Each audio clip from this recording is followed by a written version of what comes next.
Ashley. Thank you all so much for being here. I wanted to film my special here because I had been to Burlington one time. I loved the vibe so much. Everybody just seems like they have just enough money to enjoy winter. And that's beautiful. I live in New York, and I love public transportation. Right? For all the penises I've seen, I still love it. I do. You know why? Because I'm a really insecure person, like especially about like the way I look and how I'm doing in life at this point. So then I ride the bus and I feel better. Do that. If you're ever having a bad day, find a bus and ride it. Because you'll get on there and you'll look around and be like, I'm doing all right. Yeah. No, the subway helps me so much with my insecurities, so much. It's wild. I sat down on the subway one time next to this Hasidic man. And before I continue on with this story, I just want to let you all know that I am Jewish. So everything I'm about to say is fine. Okay? Another thing you should know is I'm from Kentucky. And in Kentucky, we don't have Hasidic Jews. That's not a thing. It's the curly Q Jews, by the way. I don't know if you guys know. We don't have them. So when I moved to New York and I saw them, I got all excited and I called my friends back home in Kentucky and I was like, you guys, they have extreme Jews here. But what my friends were picturing was not a Hasidic Jew. My friends were picturing just like a guy going skydiving while wearing a yarmulke. They're picturing a guy who's like, extreme Jew. You know, a guy who's like, oh, I actually don't need a parachute. I have a talit. So an important rule to know for Hasidic Jews is it's this thing called shomer nagia, and it means that they're not allowed to touch members of the opposite sex if they're not related or married. So I sat down on the subway next to this Hasidic man. And as I sat down, the train rocked, and then I accidentally brushed up against him. And then he intentionally recoiled away. He got as far away as he possibly could and started praying under his breath in Hebrew. That's the sexiest I've ever felt.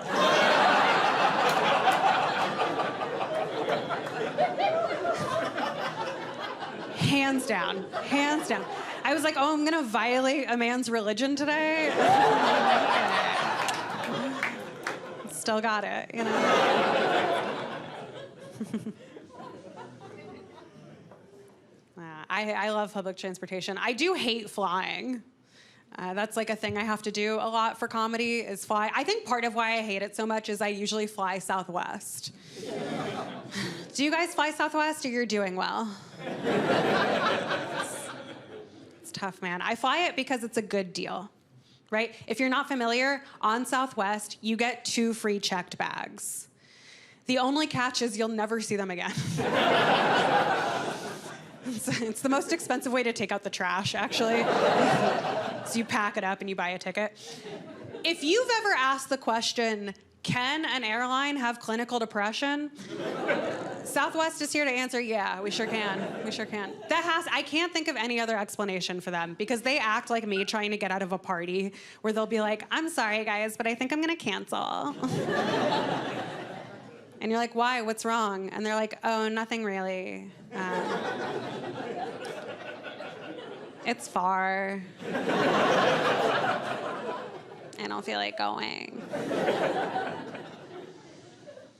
I was on the phone one time with Southwest customer service, and the woman on the other end was trying to make polite small talk with me while she waited for her Windows 98 to reboot or whatever. So she asked me, she said, what do you do for a living? And I said, oh, I'm a professional comedian.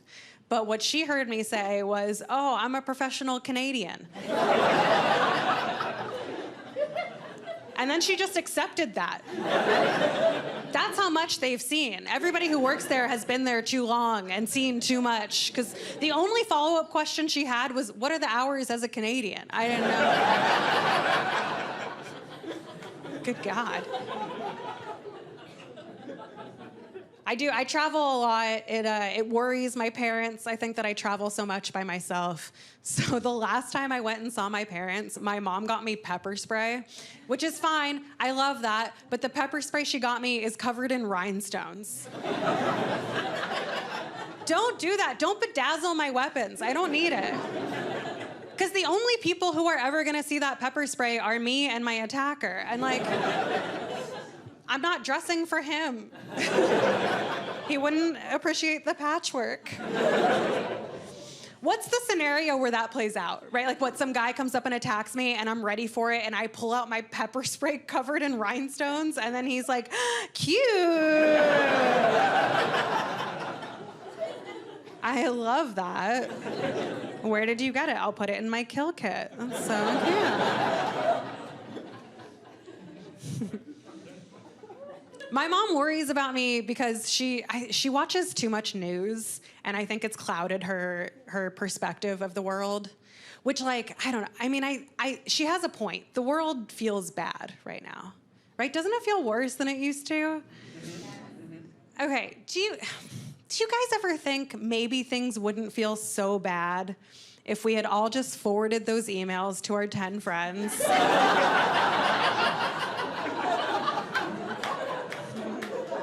Yeah, like we were supposed to. You know what I mean? We were specifically instructed. Okay, some of you are hot and young. Basically what happened is in the late 90s, we got the internet, which was like such an exciting time. But we didn't really know what to do with it because we couldn't watch porn yet. So while we waited for that technology to advance, we sent chain emails to everybody. And they varied, right? Some of them had fun facts, some of them had inspirational quotes, but at the bottom, they were all the same. At the bottom, they all got very dark and threatening. They said, forward this to 10 friends, or you'll have 7 years of bad luck. And then they didn't say which 7 years were gonna be bad luck. So we might just be paying off our debts from the 90s right now. I don't know. I'm not saying causation or correlation because I don't know what those words mean. I'm just saying it explains why the baby boomers are fine. Because they forwarded those emails to everybody, didn't they?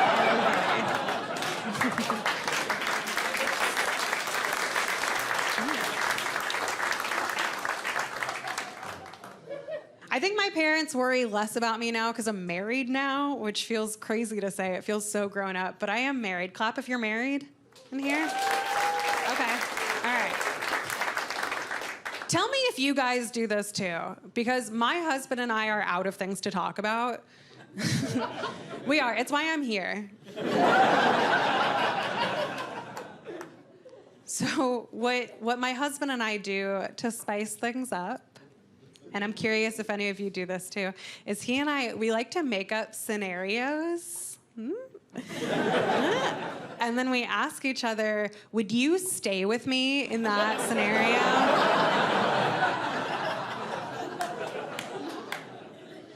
Yeah, do it. Everybody do it with your significant other. If you're not, it's the hottest way to get into a fight. I cannot recommend it enough. Like one time my husband asked me, would I stay with him if he realized he was trans? And my immediate answer was yes, of course, which surprised him. So I had to explain, first, he's more than just a body to me, right? He's a whole human being. I love him for who he is. Divorce is expensive. And second, I had to explain to him that my least favorite thing about him is that he's a man.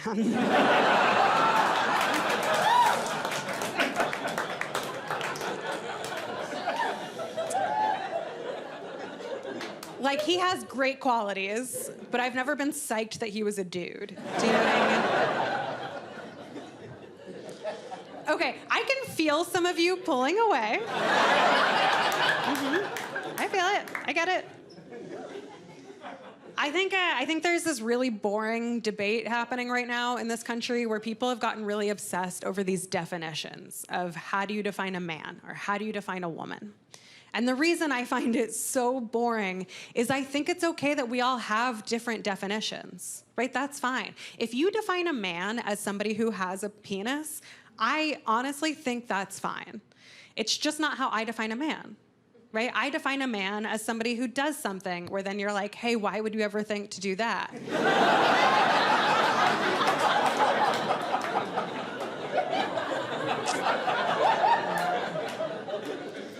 Like, what was the thought process behind the action you just took?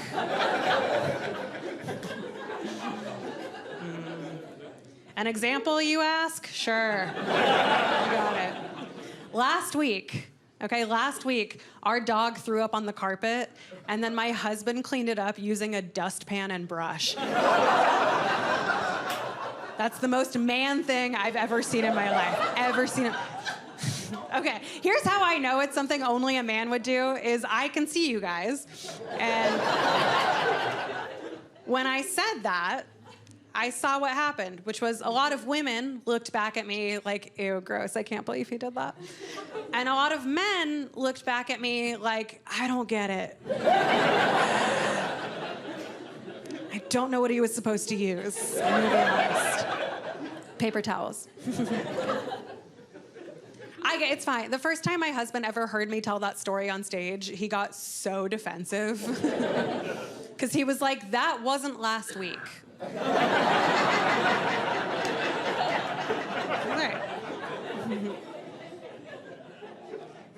I love my husband. I'm pro-husband. My husband is he's older than I am too. You know, like it's not nasty. Like the way I said it, it came off.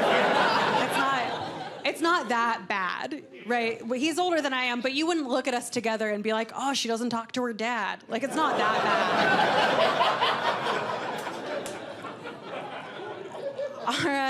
Our age gap, when we met, he was 34 and I was 25, which I honestly didn't think anything of at the time, but on my 34th birthday, I distinctly remember blowing out my candles, looking up at him, and realizing, oh, you creep.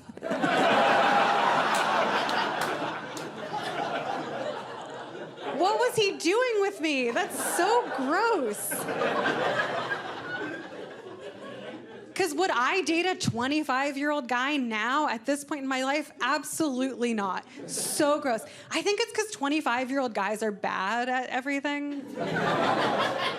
Like, I'm sure you have, like, life skills or whatever, but, like, sexually, they're bad at everything, right? There's not a single 25-year-old guy who's, like, good at eating pussy. They're all so bad at it. 25-year-old guys are so bad at eating pussy. They are. And if you're 25 and you're in here and you're like, I'm the exception, there are zero exceptions.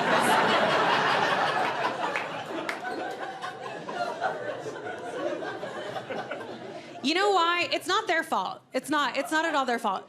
It's because it's not an experience thing, it's an attitude thing, right? 25-year-old guys, when they go down on a lady, they're doing it to check it off a list and then be like, I'm a feminist. And that's great, but the reason it gets so much better when men get older, like when they get to be in their 40s and up, the reason it's so much better is because those guys, they're eating pussy so that they don't die alone.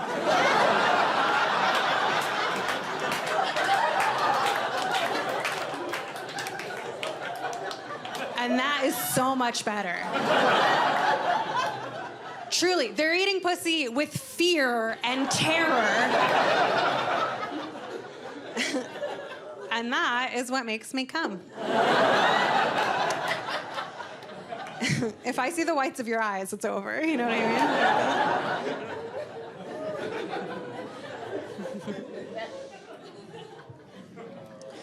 I mean? Thanks. That's the woo of a sated older lady.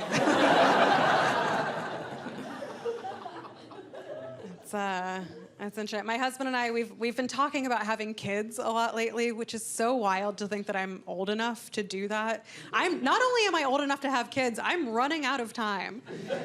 I'm at the age where I keep getting asked if I'm gonna freeze my eggs, and I keep having to explain that I can barely afford eggs. Right, my husband and I, we don't have kids right now, or a dustpan and brush anymore because we had to throw it away, but I have to say, this is so embarrassing to admit, but a big thing that's stopping me from having kids is I don't want to have a boy. And you're not supposed to say that.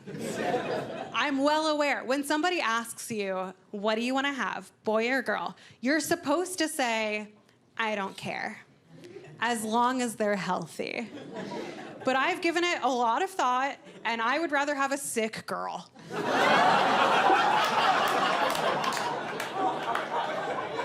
Would fully rather have a frail, sickly daughter than a strong, healthy son.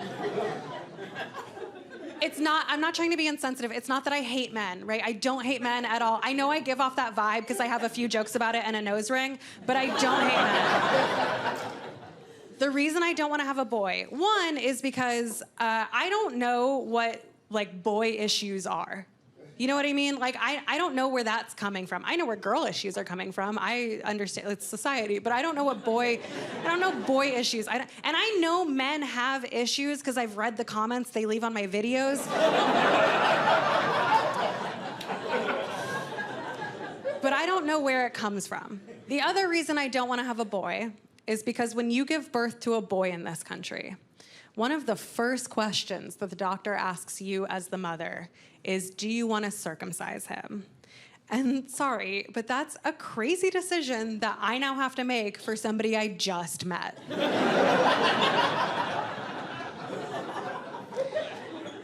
I don't know his name yet, okay? And you want me to figure out what to do with his dick? It feels like college all over again.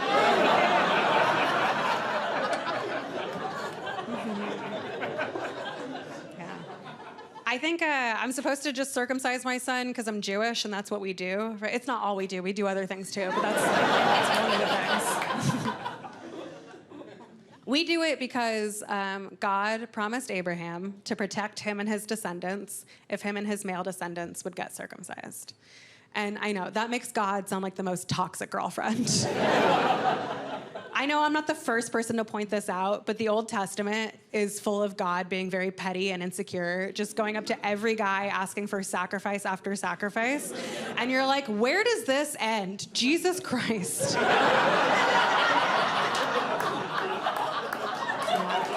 Okay. Really? That one's fun because it's a thinker, but it's so dumb. Sometimes I tweet my jokes, and I tweeted out a bunch of jokes about circumcision one time because I was trying to work out this circumcision bit, chunk, snippet. I don't know. I wrote 3 puns for you. And I tweeted, okay, here's one of the jokes that I tweeted. It got me in so much trouble. I tweeted, I would circumcise my son because, you know, he ruins my body, I ruin his. Yeah. And then a lot of people sent me a lot of pictures I did not ask for. It was a wild day on the internet for me. People got mad at me. On the internet? What? Yeah, people got really mad at me for that joke. I didn't know this when I tweeted it because I had never really given it that much thought, but there are people who are like very anti-circumcision. And I get it. I understand their reasons, but they were really mean to me when they explained them. They were so mean to me. Just so you know, there's a community of people. They found each other and then they found my mentions. They call themselves intactivists. And that's objectively hilarious. That is such good writing. I love it. But they were so mean to me, I call them foreskin heads.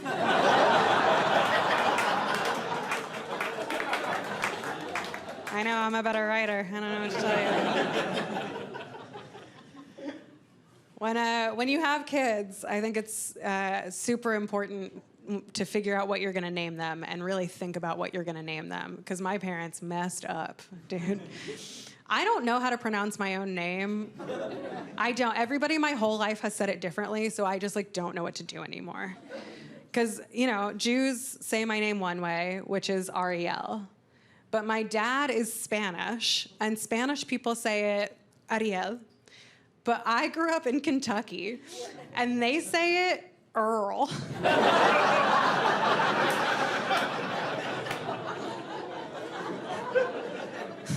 When I was 12 or 13, the TV show My Name is Earl came out. And I was like, mine too, honestly. Well, because I was so excited to not be compared to the Little Mermaid for once, because that's really the conversation I would always have when I introduced myself to people, where I would say, hi, I'm Ariel, nice to meet you. And then they would say, oh my gosh, like the Little Mermaid? I panicked, and I was like, no, like the former Prime Minister of Israel. And then they said, hey, why are you like this? My dad, by the way, my dad is Spanish. He's also Jewish. That confuses people sometimes, and then I have to explain that Spain used to have Jews, and then they expelled them all, and some of them stayed Jewish, and that's my dad, right? Spain, this is a fun fact. The country of Spain has no idea how many Jews they expelled during the Inquisition. And I read that and I was like, well, yeah, maybe you would know how many Jews you expelled if you hadn't gotten rid of all of the accountants.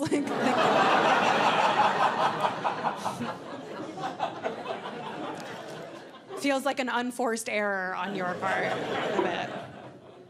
Are there enough Jews in here for that to be fun for everybody? Did they intentionally sit you guys together? That feels not great. Okay. Spain passed this law where if you could prove that your ancestors were kicked out during the Inquisition, you could get Spanish citizenship. So I did that. I have Spanish citizenship because I think it's so important to have a backup plan. And that's not really hyperbole, because I got my Spanish citizenship. I took my oath on January 6, 2021. I swear, that was my morning. I took my oath, and here's the thing. It had been a really long process, and I didn't know what was gonna happen later that day, so I celebrated January 6th. I threw myself a little party. I took a picture of myself being really happy, and then I posted it to social media.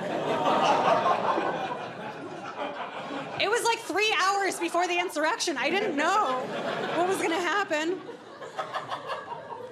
And if that was the end of the story, fine. But social media does this thing where they like to give you memories. So now, every January 6th, I just get a reminder of how happy I looked on January 6th. And the caption that I wrote does not help, okay? The caption that I wrote was, "Today we have righted one of history's greatest injustices."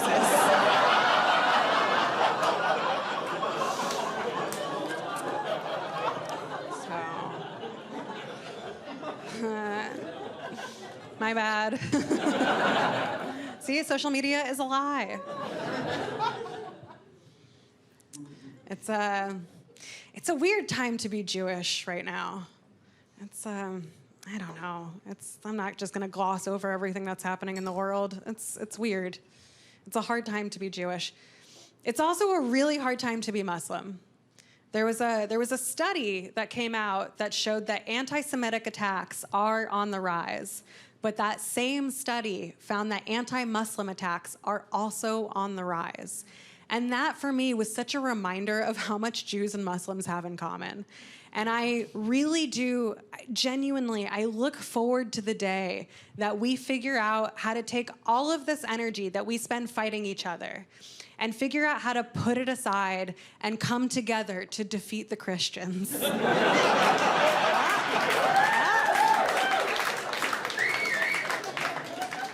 We gotta stop fighting over Jerusalem and take over the Christian Holy Land. which is, as I understand it, Applebee's on a Sunday after church. That's where you gather.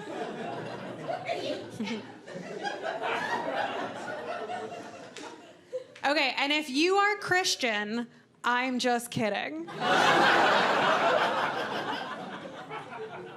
No, I think Christianity is totally fine in theory. I think it's fine. Where I grew up, all of my friends were Christian. All of them. And I do have a genuine fondness and jealousy for Christians and Christianity. I think Christians are so much better at celebrating holidays than Jews are.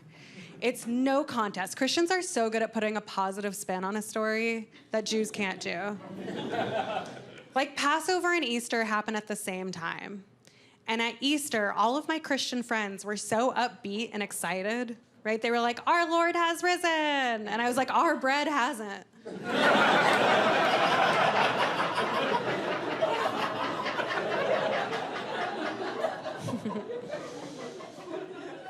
By the way, it's crazy to me that Easter is a happy holiday for Christians. That's how you know that they're good at putting a positive spin on a bad story. The story of Easter is that Jesus died and then 3 days later came back to life. That's a tragedy turned into a horror story. But Christians saw that, and instead of being like, it's the zombie apocalypse, they saw it and they were like, pastels.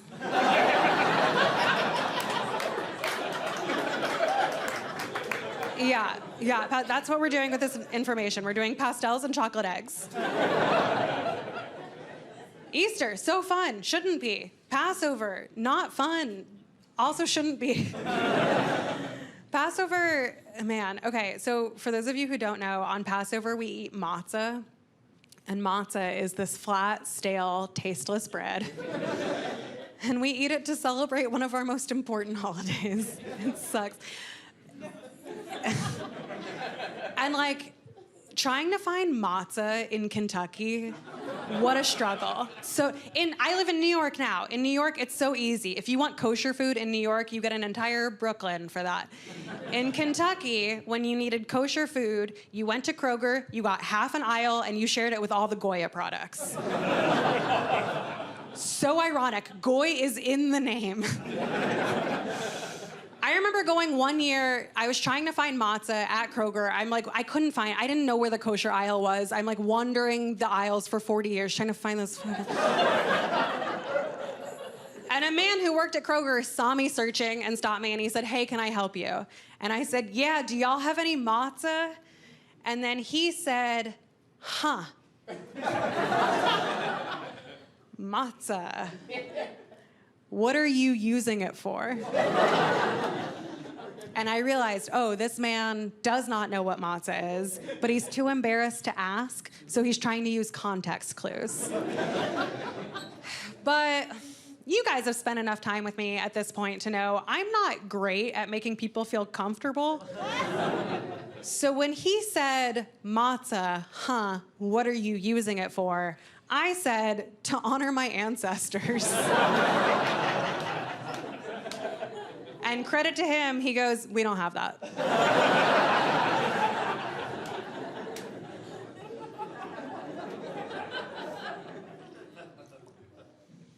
Our holidays aren't as fun as Christian holidays. Our miracles are not as good as Christian miracles. No contest. Guys, the first Christian miracle I ever learned was that Jesus turned water into wine. It's so fun. I love that. That sounds like a frat guy made it up.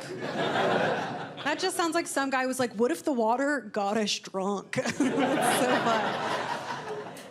It makes sense because Jesus has frat guy vibes. You know what I mean? He was barefoot all the time. He had 12 guys with him wherever he went. And he hung out with one slut. And that's a frat guy. I know that guy. He's an AE pie. I hooked up with him. That's fine. So that's the first Christian miracle I learned. Great miracle. The first Jewish miracle all of my friends learned was the miracle of Hanukkah. The miracle of Hanukkah sucks.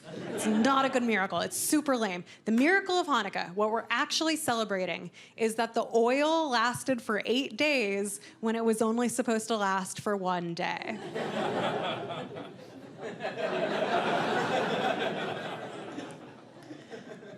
Ta-da!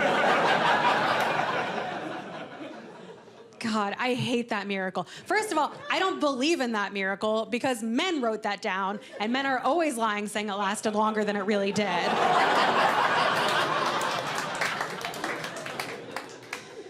Second of all, what a terrible miracle for Jews to celebrate, that the oil lasted for 8 days when it was only supposed to last for 1 day. Because to me, that just sounds like we're celebrating that we got a deal on oil.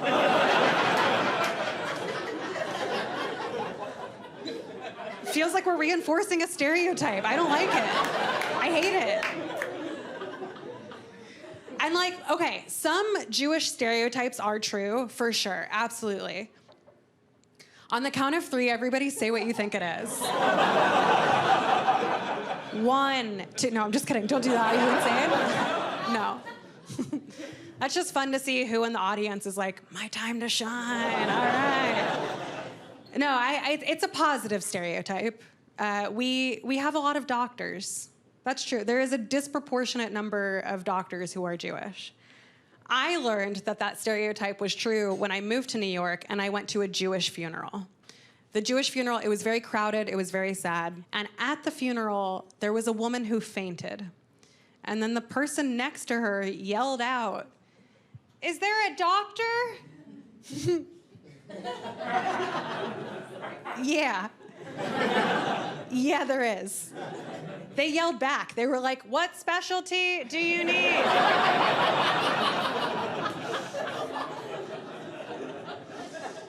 You know what? It was like going up to a bunch of golden retrievers and yelling, "Jake!" Like, they're coming. They'll come down. Disproportionate number. They'll come. It was a real culture shock for me when I moved to New York, because New York, it's such a Jewish place, and I didn't know how Jewish it was gonna be, but it's so Jewish. When we moved into our apartment, there was already a mezuzah on the doorway.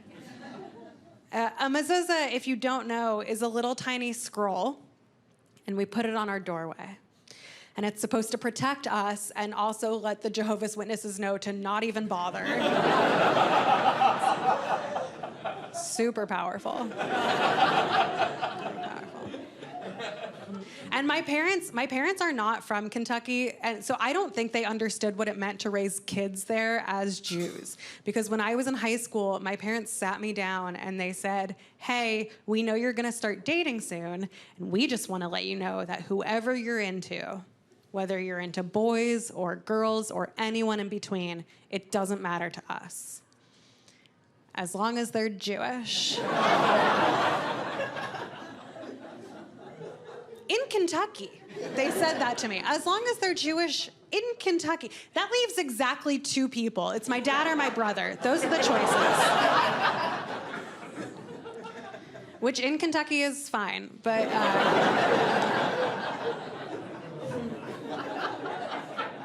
they're not my type. I don't know. They're my blood type, but they're my type. I was like the only Jew of my friend group. And I think this goes for anybody who grows up the only one of anything in any group, is you get people saying weird things to you, and then you just gotta absorb it. When I was in school, I wore a Jewish star necklace, a little Star of David. And I remember one day, this girl in my class saw it, and she said, "Does that mean that you're Jewish?" And I said, "Yes." And then she said, "A real live Jew?"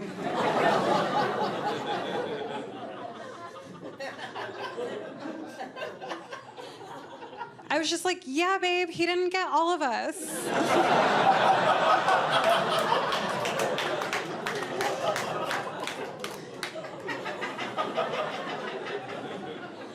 But I couldn't even be mad at her. her because I was truly the first Jewish person she had ever seen. That's why she said that. She could not believe it. It wasn't said with hate or malice, so I couldn't be mad. She said it with awe, like she had just gotten so lucky that she said it as if she was like, okay, yeah, I guess I only have 2 wishes left. So,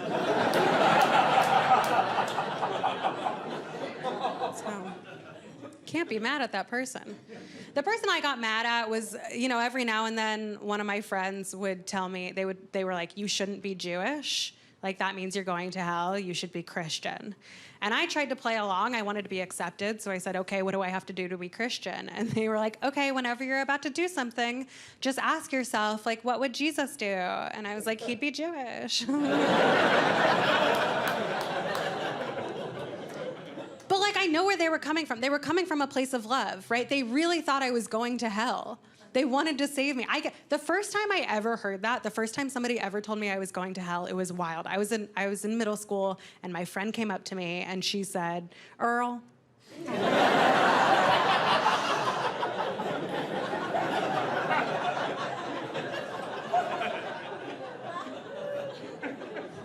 Do you guys remember from before? She said, I'm so sorry to tell you this, but we learned in Sunday school that because you're a Jewish,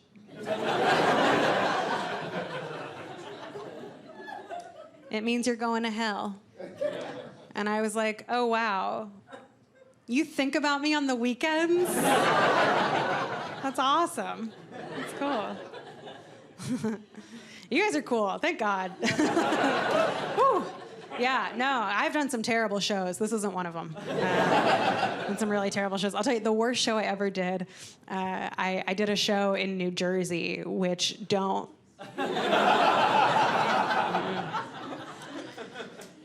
And at the show, it wasn't going great, and then this woman started heckling me, and she and I got into a big back and forth, and then as she and her husband were getting kicked out, her husband threw a full can of beer at me that it whizzed right by me, landed right next to me, and then I don't know, I picked up the beer and I chugged the rest of it.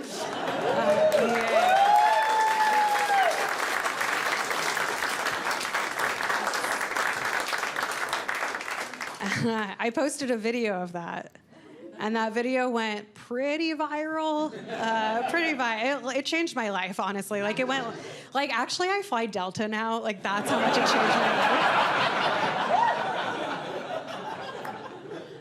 I got so many reactions to that. My favorite was when people asked, they were like, how did you think to just pick up the beer and drink it? And I was like, oh, I have a drinking problem. I saw a free drink and I took it. I went to college in New Orleans.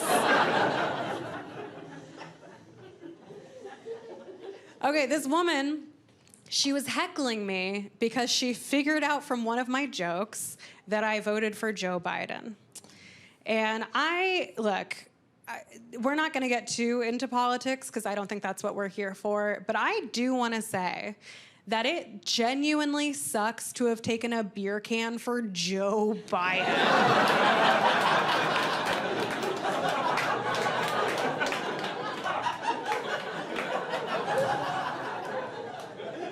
You get that, right? Because he's not a cool person, right? Like, Beyonce is who I would gladly dive in front of a beer can for. Beyonce, I would take an insurrection for Beyonce at this point. Not Joe Biden. Joe Biden is the Jason Derulo of politics. Because nobody's like, yeah, it's my #1 guy. But if it's on, it's fine. Not Joe Biden. To her credit, she was right. I did vote for him. I voted for him because I loved that he was tired. Obsessed with that. I think that's a great quality for the president of I think every world leader should be 90 and exhausted. I want them to be too tired to put us in danger. That's what I'm looking for in my leaders. Because think about it. There's so much stuff that happens that we as civilians will never find out about. So I truly believe it's possible that there was a night where Joe Biden was going to press the nuclear button, but then it got late.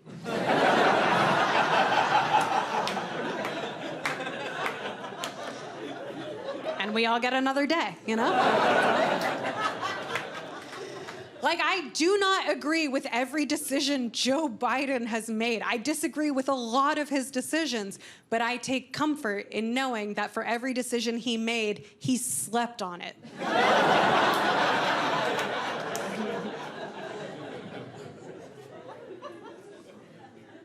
So this beer can video, it happened a while ago. Like, it's been a minute. And there is part of me that feels like I should be over it by now, like that I shouldn't still be talking about it. But the truth is, I think about that night all the time. I do. I think about it so much because those two people who did that, they're terrible people, but they're a great couple. And I can't stop thinking about the true love I saw that night. Sometimes I lie in bed at night replaying that event. And I just keep thinking about how she started the fight and then her husband finished the fight. And then I roll over in bed and see my husband and I'm like, oh, I don't think he would do that for me. Like, they're terrible people, but I want what they have.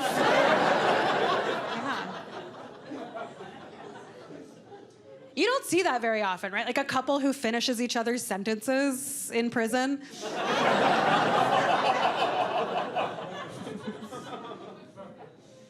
What if I dedicated the special to them? That is so funny. In my special thank yous. Man. Okay, here's the joke I told that got her mad at me. I'm a very insecure person. Very insecure about my body. It's something I'm working on, but I realized that my insecurities had gotten out of hand when I went to get an IUD. And if you don't know what an IUD is, you guys seem cool, but if you're visiting, an IUD is birth control that goes in you, and then it gets you through 2 administrations. And my doctor, as she was putting in my IUD, she stopped halfway through and she said, hey, I know this is gonna be surprising for you, but you actually have a very narrow canal, and it's so narrow, we almost couldn't do this procedure. And I was like, stop.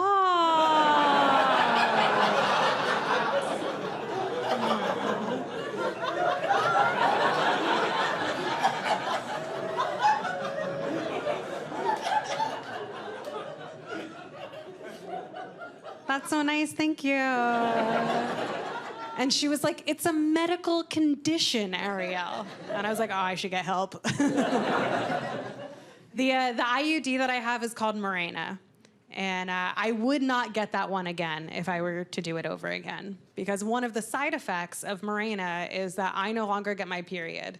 And I hate that side effect. I know that sounds crazy, but I hate it. Because one reason is we really can sync up our periods. That's like a thing we do, and I love that. I think that's so cool. It feels very like I'm part of a coven. It feels very witchy. Bonus, it freaks men out that we can do it, as if they don't all constantly have diarrhea, but whatever.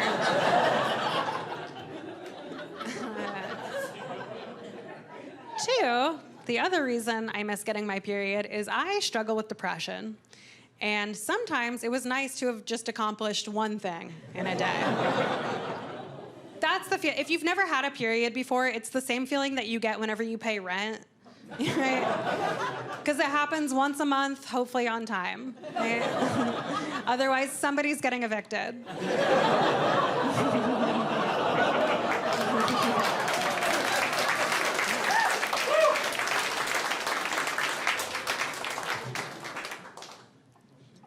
It's an abortion joke. This is one of like 7 states I can still tell it, you know?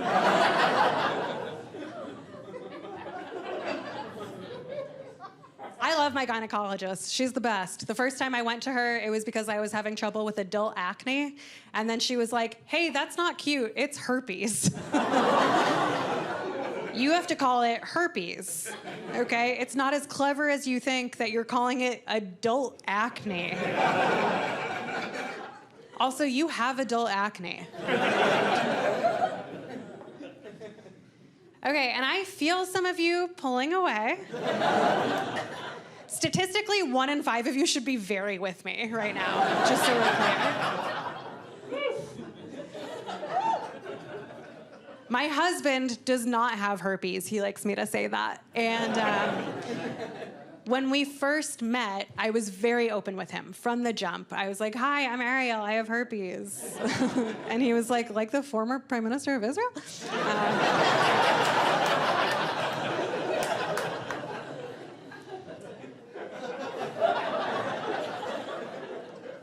So he was cool with it, but he did have questions. And I think that's totally fair. He asked me, okay, if you have herpes, does this mean that we should use a condom every time we have sex? And I was like, yeah. Or you could get it. You're 40, live a little. But otherwise, yes, that's what that means. And then he said, oh man, that sucks. Sex without a condom feels so much better. And I was like, yeah, I know.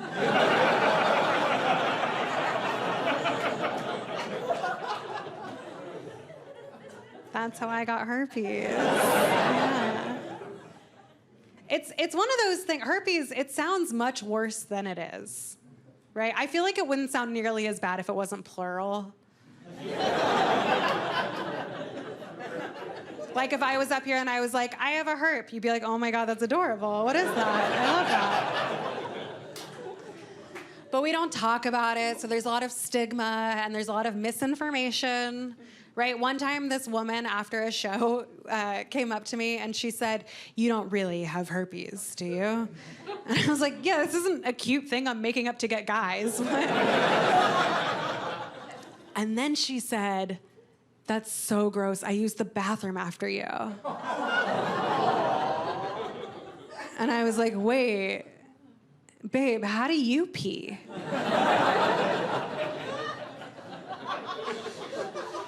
Do you go around the rim?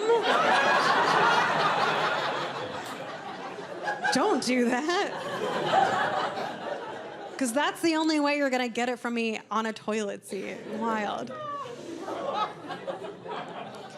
I do actually know who I got herpes from. That's a very rare thing because herpes is so common, but I know I got it from an ex-boyfriend. And I know he called me up because he heard that I was talking about it on stage. And he said, he called me up, he goes, I think it's so disgusting. That's what he sounds like, I don't know. So I think it's so disgusting that you're talking about herpes on stage. I was like, wait, how are you gonna tell me it's disgusting when you're the one who gave it to me? And he goes, yeah, but I don't talk about it. And I was like, yeah, I know.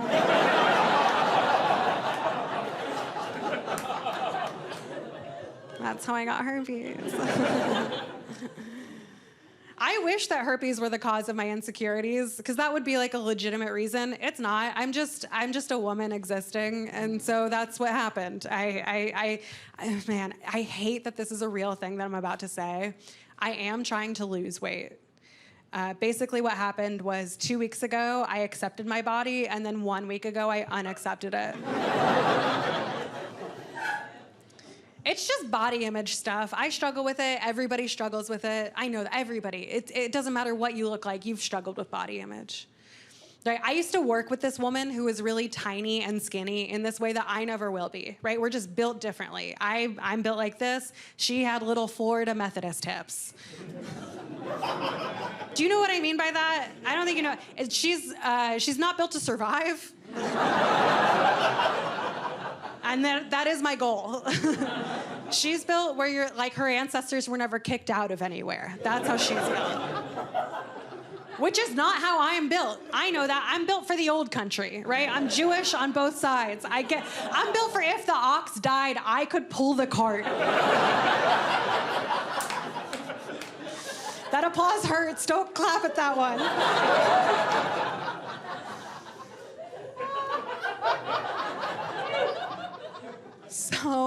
So this woman I work with, I was complaining to her one day, which I don't like to complain. I love to. And I turned to her and I said, ugh, I would kill for your body. And then she turned to me and she said, oh my gosh, no, I would kill for your body. Which, what a moment, right? No, truly, for me that was such an epiphany, like the little light bulb went off, because I never realized before that skinny people are dumb and wrong.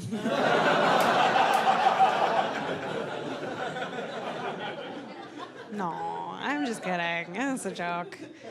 It's a joke. No, we're all doing our best. I get so many toxic thoughts about my body, and I'm trying to be better about it, but they just pop in.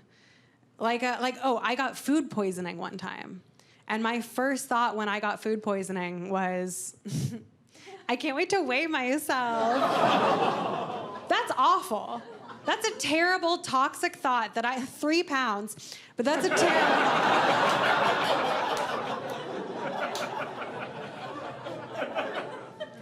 I got food poisoning from eating raw oysters, okay? I eat a lot of oysters because I like to gamble, but not in casinos. I like a real life gamble. That's what oysters are. Raw oysters will either give you food poisoning or they make you horny. And that's a boom or bust situation if I've ever heard one. One time, my husband and we went out for oysters, and I was trying to be cute and quirky and funny. So I ate an oyster, and then I turned to my husband, and I said, okay, you know what this means, baby. Tonight, we're either gonna have sex, or I'm gonna shit myself.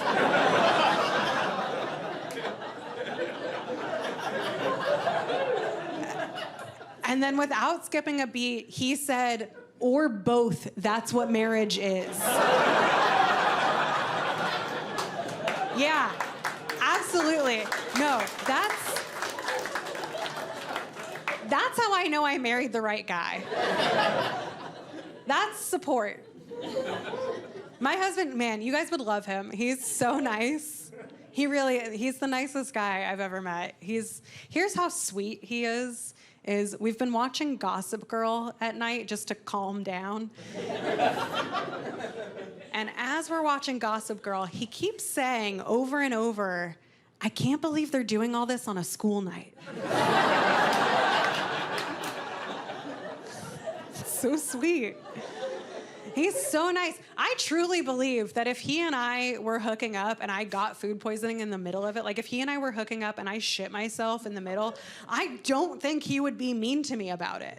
Isn't that why? I know, it's so sweet. I don't think he would make fun of me or like bring it up in a fight later on. I think he would just quietly go get the dustpan and brush. Thank you guys so much.